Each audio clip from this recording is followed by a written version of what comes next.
into camps, into gulags. So does frickin' China.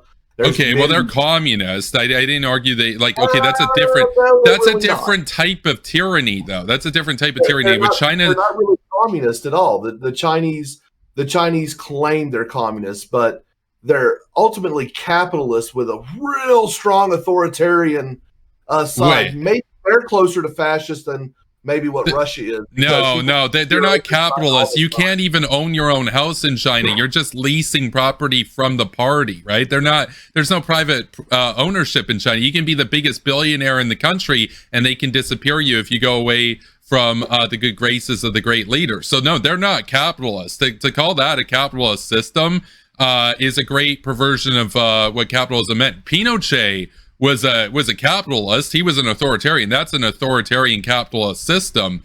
China, they're not authoritarian capitalists. They're a socialist system trying to build communism, dude.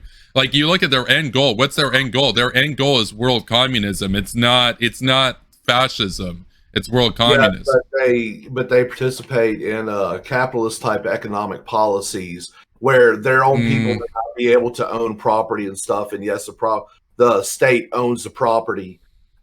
Which is more communistic, but they engage in more of free market capitalism with the West because that is what we deal with, and they are beating us on that front. But that's not true, though. They're not free market. If you want to do business in China, you basically have to set up a Chinese subsidiary that's like half of it has to be based there. They sub-optimize on the World Trade Organization to screw everybody else over. They don't play by any rules. The government has an absolute influence on any big corporations. Basically, anybody there who's going to be big has to play ball with the party or they get disappeared. And there are billionaires in China that have just vanished, right? That's not a thing that happens in America. That they're not a capitalist system. Now, they're not even close to it. People call it state capitalist or whatever.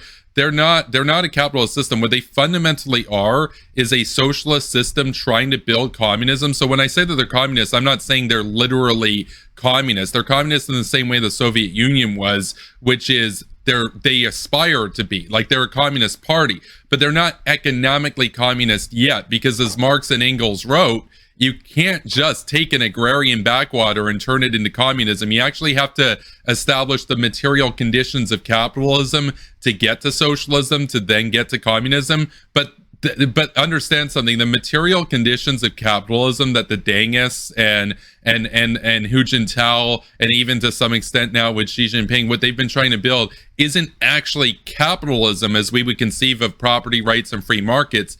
It's just the conditions, it's the factories, it's the industry, it's the money, but it's not actually the principles of capitalism. And they put this into their effort to eventually consolidate a global communist world, but they know they can't do it if they're a poor Maoist backwater. They have to take our money and use it against us, but that doesn't make them capitalists. It just makes them communists that know how to use capitalist investment against capitalism.